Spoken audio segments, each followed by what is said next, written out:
Hello students, welcome back to Vigyan institute. और मैं नितिन गुरु आपके लिए लेके आया हूँ बेटा अकाउंटेंसी टर्म 2 की वेटेज कितनी रहने वाली है। सभी चैप्टर्स की चैप्टर वाइज वेटेज बताई जाएगी आपको इस वीडियो में, और आपको बताया जाएगा कि कौन कौन से चैप्टर आने वाले हैं, कहाँ से क्या डिलीट हुआ है, डिलीटेड सिलेबस के बारे में भी आपको कंप्लीट और डिटेल्ड नॉलेज दी जाएगी। तो बेटा ज़्यादा टाइम ना वेस्ट करते हुए स्टार्ट करते हैं। सबसे पहले बात करता हूँ बेटा बुक जो हमारी फर्स्ट है, वॉल्यूम फर्स्ट की बात करते हैं। जो वॉल्यूम फर्स्ट है हमारी पार्टनरशिप, सबसे पहले इसमें बेटा जो हमारा चैप्टर है फर्स्ट है एनपीओ, नॉन प्रॉफिट ऑर्गेनाइजेशन। ठीक है, इसमें भी कोई चीज डिलीटेड नहीं है, जैसा अर्लियर ईयर था या फिर लास्ट क्लासेस में था, ठीक है, वैसा एज इट इज है। जो भी था कंटेंट वो वैसा का वैसा ही है, इसमें कोई भी चीज डिलीट नहीं हुए, एज इट इज है। It means no change. NPO chapter में कोई भी चेंज नहीं है, जैसा प्रीवियस ईयर था वैसा ही इसी ईयर है बेटा जी, नो चेंज। तो बेटा बात करते हैं इसकी वेटेज की। इसकी वेटेज जो है बेटा जी 10 मार्क्स की है। कितनी मार्क्स की है बेटा जी? 10 मार्क्स। और ये अकेला ही चैप्टर ऐसा है जो कि 10 मार्क्स का है। तो मोस्ट इंपोर्टेंट चैप्टर, बहुत ही इंटरेस्टिंग है। आपको इसके अंदर क्या क्या करना है बात करते हैं। तो सबसे पहले बेसिकली आपको बेटा जी पता है कि आपको करना है, एक तो आपको बनाना होता है इसके अंदर receipt and payment account, receipt and payment account. दूसरा आपको बनाना होता है बेटा income and expenditure account. Then एक कंप्लीट बैलेंस शीट बनानी होती है। और जो एग्जाम में बेटा एक क्वेश्चन आने वाला है, फुल फ्लैश क्वेश्चन होगा वो, जिसमें आपको तीनों चीज बनानी होगी। आपको रिसीट एंड पेमेंट अकाउंट भी बनाना होगा, आपको इनकम एंड एक्सपेंडिचर अकाउंट भी बनाना होगा, और बैलेंस शीट भी बनानी होगी। तो बेटा जो ये 10 मार्क्स से बात कर रहे हैं, 10 मार्क्स कैसे मिलने वाले हैं आपको, तो बेटा जी आपको ध्यान रखना है 6 का एक फुल फ्लैश क्वेश्चन होगा, जिसके अंदर आपको receipt and payment account as a question given होगा। उसकी हेल्प से आपको बनाना है इनकम एंड एक्सपेंडिचर अकाउंट, और आपको यहाँ पर बैलेंस शीट भी दो बनानी होती है, एक ओपनिंग और दूसरी क्लोजिंग। तो बेटा इस ऐसा करने पर आपको बोर्ड देता है 6 मार्क्स। तो एक क्वेश्चन आपको 6 मार्क्स का देखने को मिलने वाला है। सेकंड दूसरा क्वेश्चन बेटा आपको यहाँ से 3 मार्क्स का देखने को मिलने वाला है। जो 3 मार्क्स का टॉपिक है बेटा, यहाँ पर आपका मेनली जो 3 मार्क्स के लिए क्वेश्चन आते हैं, वो आपको 3 टॉपिक से पढ़ाई करनी है। जो 3 टॉपिक है हमारे मोस्ट इंपोर्टेंट टॉपिक है, और 3 मार्क्स के लिए है। ठीक है, जैसे या तो आपको 3 मार्क्स में पूछा जा सकता है बेटा सब्सक्रिप्शन की कैलकुलेशन, ठीक है। सेकंड, या फिर आपसे बोर्ड पूछ सकता है बेटा कैलकुलेशन ऑफ कंज्यूमेबल आइटम, ठीक है, कंज्यूमेबल आइटम।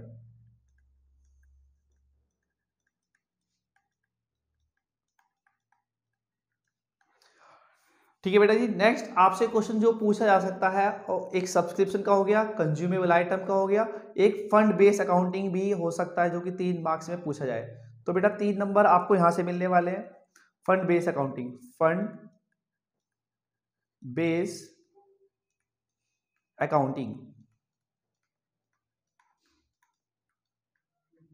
तो बेटा जी मैंने आपको बता दिया कि 6 मार्क्स कहाँ से मिलने वाले, फुल फ्लैश क्वेश्चन से। 3 मार्क्स कहाँ से मिलने वाले, या तो आपको करना है सब्सक्रिप्शन, या फिर करना है फंड बेस अकाउंटिंग, या फिर करना है कंज्यूमर आइटम। आपके माइंड में एक क्वेश्चन जरूर आया होगा कि ये 1 मार्क्स कहाँ पर है हमारा। बेटा जी ये आपको एक छोटी सी थ्योरी होगी, जस्ट लाइक आपसे पूछा जा सकता है कि इनकम एंड एक्सपेंडिचर अकाउंट का नेचर क्या है, या फिर रिसीट एंड पेमेंट अकाउंट का नेचर क्या है, लाइक दिस। इनके बीच में कोई डिफरेंस लेके, कोई बेसिस लेके पूछा जा सकता है। तो बेटा 1 मार्क्स आपको यहाँ से मिलने वाला है। तो इस चैप्टर की जो वेटेज है 10 मार्क्स से कुछ ऐसे है बेटा, इसमें कुछ भी डिलीटेड नहीं है। आपको इस चीज का ध्यान रखना, जैसा कंप्लीट जैसा आपकी बुक में गिवन है वैसे आपको इसे कंप्लीटली पढ़ना है। ठीक है, बात करते हैं बेटा जी नेक्स्ट चैप्टर की, जो कि हमारा नेक्स्ट चैप्टर है वॉल्यूम फर्स्ट की बात कर रहा हूं मैं, पार्टनरशिप की।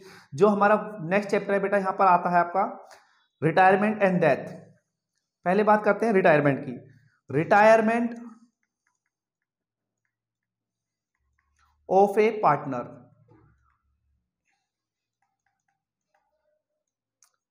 Retirement of A partner chapter की बात करते हैं बेटा। रिटायरमेंट ऑफ ए पार्टनर में क्या है कि आपका एक जो टॉपिक होता था कि एडजस्टमेंट ऑफ कैपिटल, इसको अब डिलीट कर दिया गया है। आपको ध्यान रखना है, आपको बिल्कुल नहीं पढ़ना है, ठीक है।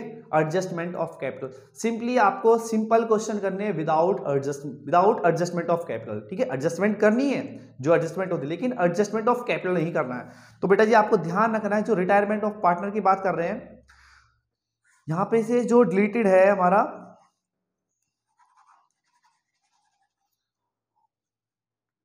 रिटायरमेंट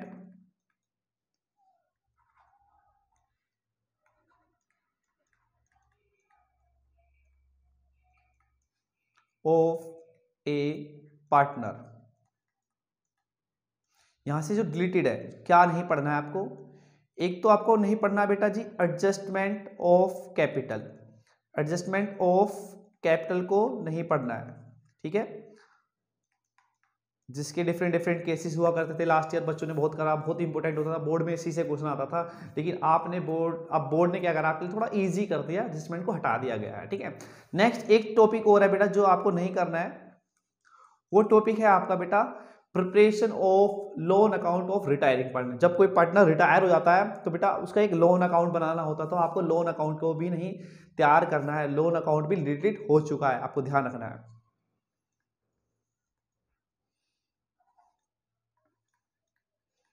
लोन अकाउंट भी नहीं करना है, तो बेटा ये डिलीटेड है हमारे दोनों, क्या है ये डिलीटेड। ओके, नेक्स्ट बात करते हैं बेटा ये आपका death, death of a partner.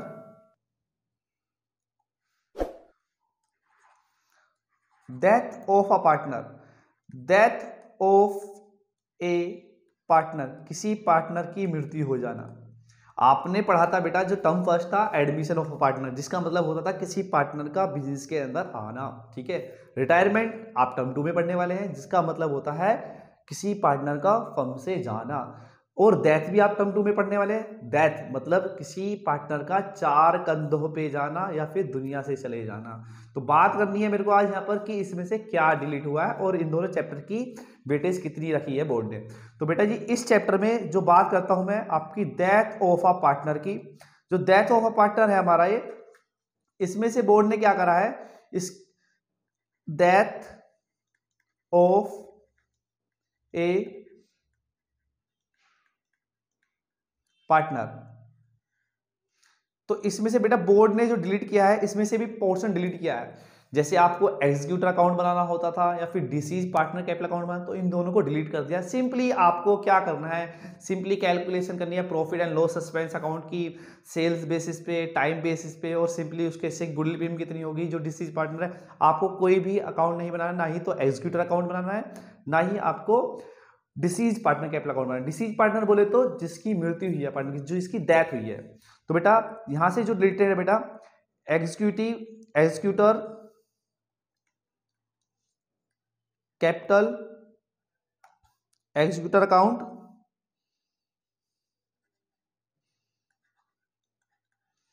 और डिलीटेड है वैसे यहां से बेटा आपका डिसीज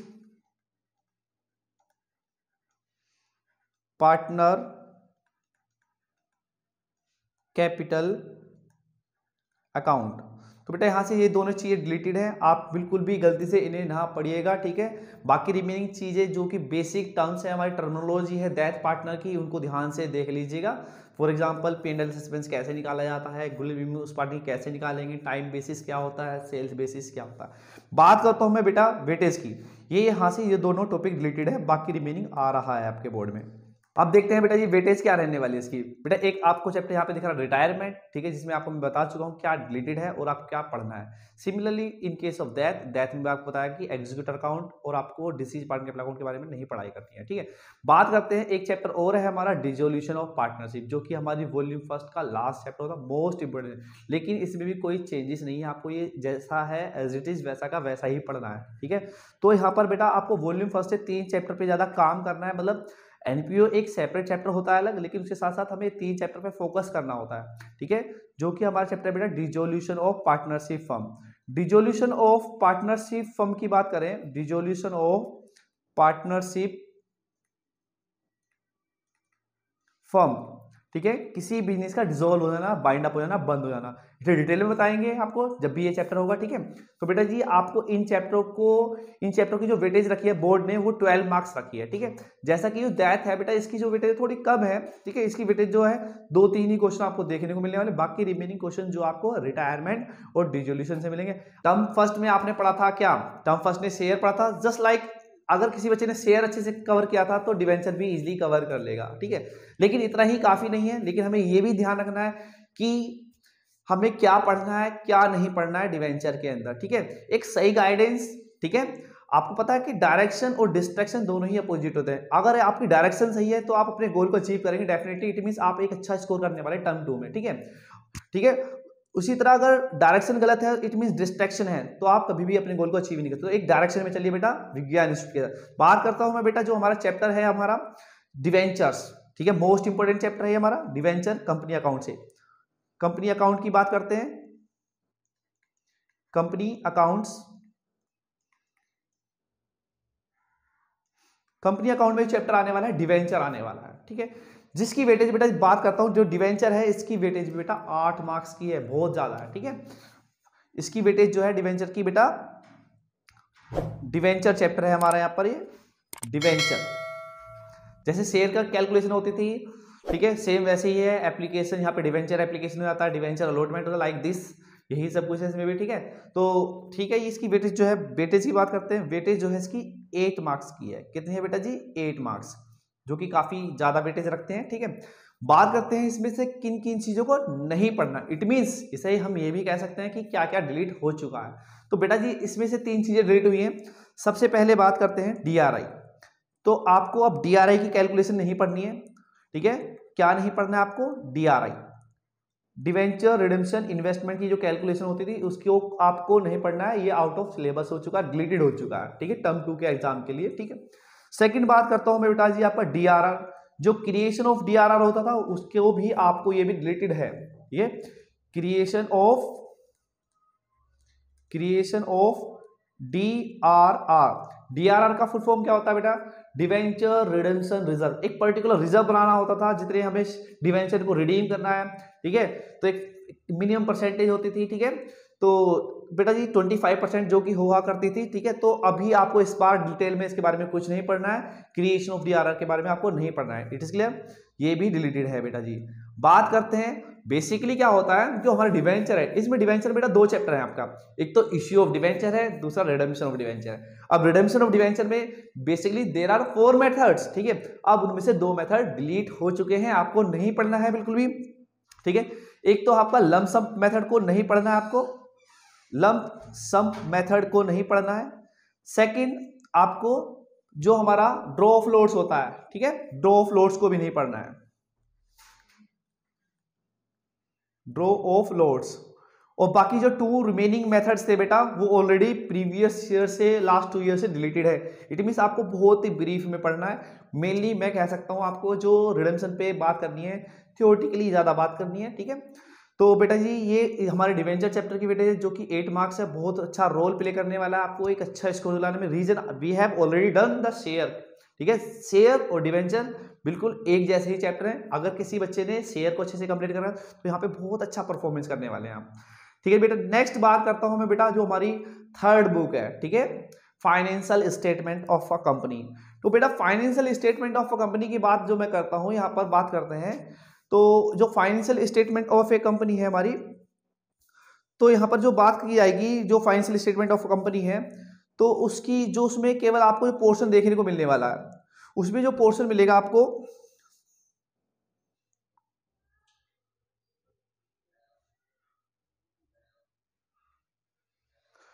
फाइनेंशियल, ये बुक, ये जो हमारी थर्ड बुक है बेटा, बुक थर्ड, ठीक है, जिसे काफी लोग पार्ट बी भी बोलते हैं, पार्ट बी। तो बेटा जी इसमें बात करते हैं, हमारा चैप्टर आने वाला है मेरे बच्चा कंपैरेटिव और कॉमन साइज स्टेटमेंट। बहुत ही इंटरेस्टिंग है, बहुत ही इजी है, सभी बच्चे को इसी में फ्री के मार्क्स मिलते हैं, ये बोल सकते हैं, ठीक है, फ्री के मार्क्स मिलते हैं। और एक चैप्टर हमारा कैश फ्लो स्टेटमेंट है, उसके बारे में बताएंगे हम आपको कैसे कैसे आपको तैयारी करनी है, ठीक है। तो comparative and common size statement जो है, comparative and common size statement की बात करते हैं, ठीक है। जो ओवरऑल बेटा ये जो बुक है वॉल्यूम थर्ड जो है, इसमें 2 चैप्टर मिलने वाले हैं आपको, ठीक है। एक तो आपको मिलने वाला है comparative and common size statement, clear. Second जो चैप्टर है बेटा इसका कैश फ्लो स्टेटमेंट, बहुत ही इंटरेस्टिंग चैप्टर है कैश फ्लो स्टेटमेंट। तो बेटा इन दोनों चैप्टर्स की जो ओवरऑल वेटेज है, इट मींस थर्ड बुक की जो वेटेज है, तो बेटा ये ओवरऑल 10 मार्क्स की है। कितने मार्क्स की बेटा? 10 मार्क्स की। तो बेटा बेसिकली ये 6 मार्क्स की होगी, जिसके अंदर 6 मार्क्स जो आपको देगा कैश फ्लो स्टेटमेंट देगा। एक बड़ा सा अच्छा सा क्वेश्चन करना होता है, बहुत ही अच्छा है क्वेश्चन। के अंदर ऑपरेटिंग एक्टिविटी होती है, 3 एक्टिविटी होती है। ऑपरेटिंग एक्टिविटी होती है, इन्वेस्टिंग, फाइनेंसिंग, बहुत ही इंटरेस्टिंग क्वेश्चन होते हैं इसके, ठीक है। और ओवरऑल कैश फ्लो स्टेटमेंट का मतलब ये होता है कि inflow and outflow of cash from the cash and cash equivalent. Detail में पढ़ेंगे, ठीक है। आप यंग इंस्टीट्यूट के साथ जुड़े रहिएगा, ठीक है। बात करते हैं कंपैरेटिव और कॉमन साइज स्टेटमेंट, ठीक है। यहाँ पर आपको 2 बैलेंस शीट पढ़नी होती है, कॉमन साइज और कंपैरेटिव बैलेंस शीट। इसी तरह आपको income statement, just like profit and loss account होता था, यहाँ पर इनकम स्टेटमेंट कहते हैं उसे। इसकी जो वेटेज है बेटा 4 मार्क्स की है। तो इस तरह बेटा ये जो आपकी थर्ड बुक है आपको ओवरऑल 10 मार्क्स देने वाली है, ठीक है बेटा। आप ध्यान से सभी चैप्टर को पढ़िएगा, बहुत ही हेल्पफुल होगी आपके लिए वीडियो, और ज्यादा से ज्यादा बच्चों को शेयर कीजिए। Thank you for watching my video.